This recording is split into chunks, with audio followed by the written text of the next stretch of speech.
Life is full of things that create stress. Can you think of some things in your life that create stress? Come on, raise your hands.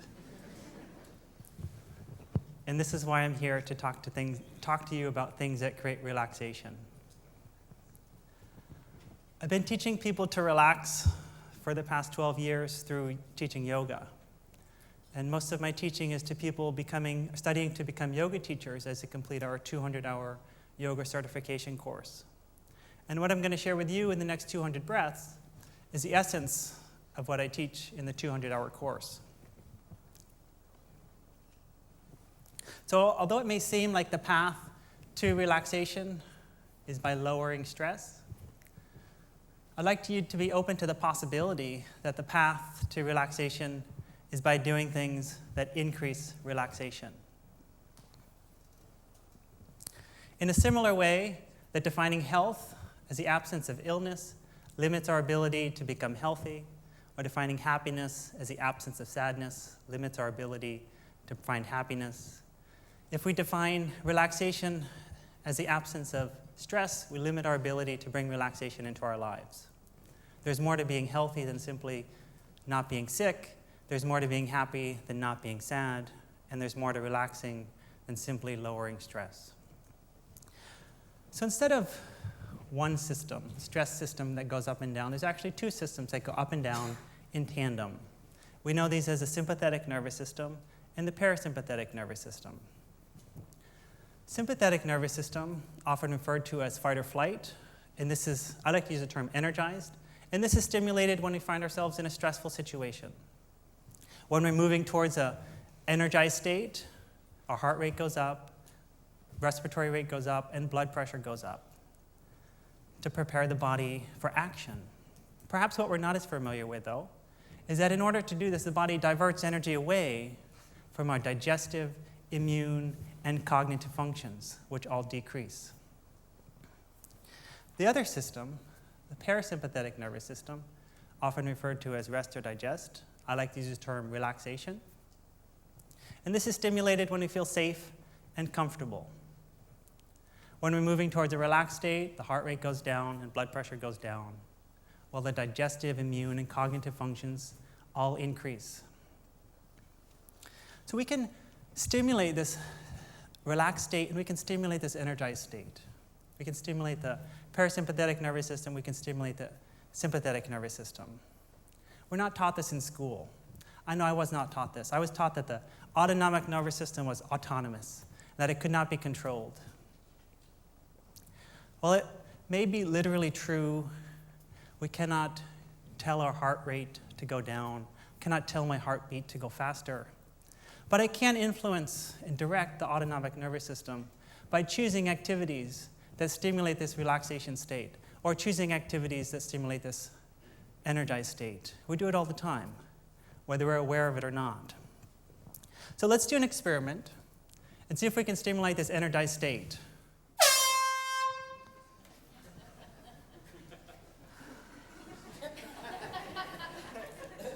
Can you feel this shift towards an energized state, right? So if I'm able to make a choice and stimulate your energized response, imagine the choices you can make to stimulate your energized response. What are some other things that create stress in our life that stimulate this energized response? What are some things that may keep you up at night? Or the other things that create stress in your life? Perhaps it's small things like waking up to an alarm clock, or feeling a sense of rush or urgency as you get ready and drive to work. Perhaps it's an extra project or two, or a deadline that's coming. Perhaps it's some relationship challenges that you have that are causing some stress in your life. It's great that we can have this energized response in the body, because otherwise we'd never get anything done. But it's not healthy to be stimulated all the time with chronic stress. In fact, it's very, very unhealthy. Statistics show that 75 to 90% of doctors' visits are for stress-related reasons. So that's 90% of the times that we go to the doctor. It's because we're in a stress state. We're stimulated and we cause these challenges with our health. So we need some ways to stimulate this relaxation response and bring relaxation into our body.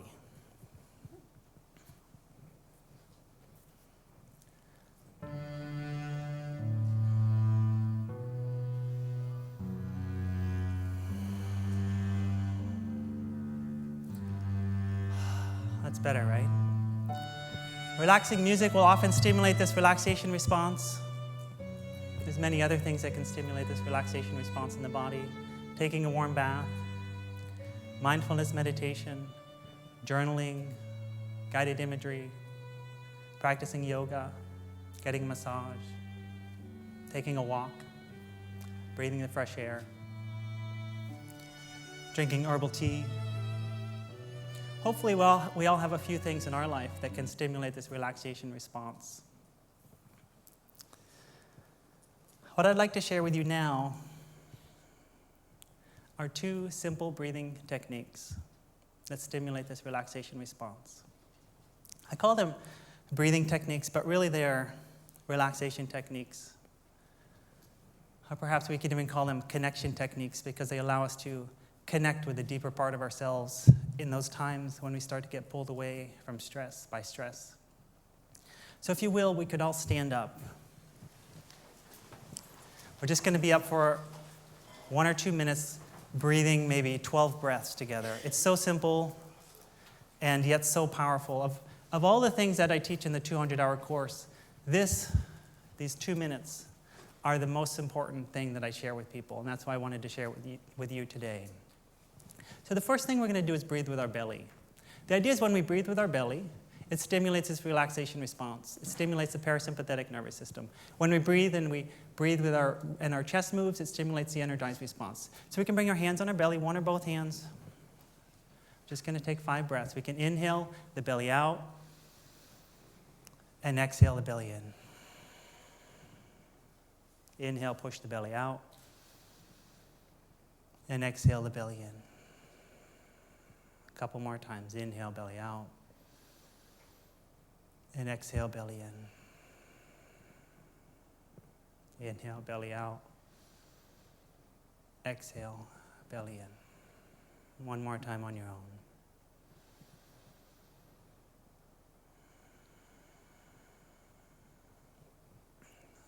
So again, when we breathe and our belly moves, it stimulates the relaxation response. The other way we can stimulate the relaxation response with our breath is by exhaling. So every exhale, we stimulate this parasympathetic nervous system. And every inhale, we stimulate the energized response. So we're going to do what I call the extended exhale, and exhale for a longer period of time than the inhale. The same amount of air is coming in and out, otherwise we wouldn't be able to do it very long. But we're going to exhale more slowly, so we're going to exhale for a longer period of time. So we're going to inhale for a count of 3 and exhale for a count of 6. So standing tall, heart open, shoulders back. You can have the hand on your belly or not, either way. You can close the eyes if you'd like. We're just going to inhale, 1, 2, 3, and exhale, 1, 2, 3, 4, 5, 6. Inhale, 1, 2, 3. Exhale, 1, 2, 3, 4, 5, 6. Inhale, 1, 2, 3. Exhale, 1, 2, 3, 4, 5, 6. Inhale, 1, 2, 3. Exhale, 1, 2, 3, 4, 5, 6. And 1 more on your own.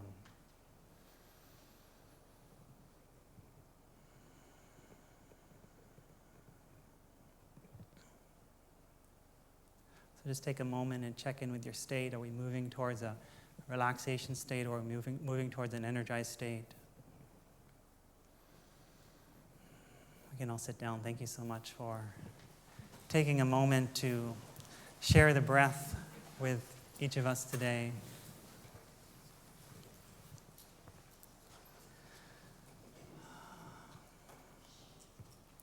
The core teaching of yoga is that when we quiet the mind, we can act from a place more connected to our heart. Not only are we more connected to the heart, but the cognitive ability of the brain increases when we're in this quiet state. It's like the mind is not concerned with the concern of survival.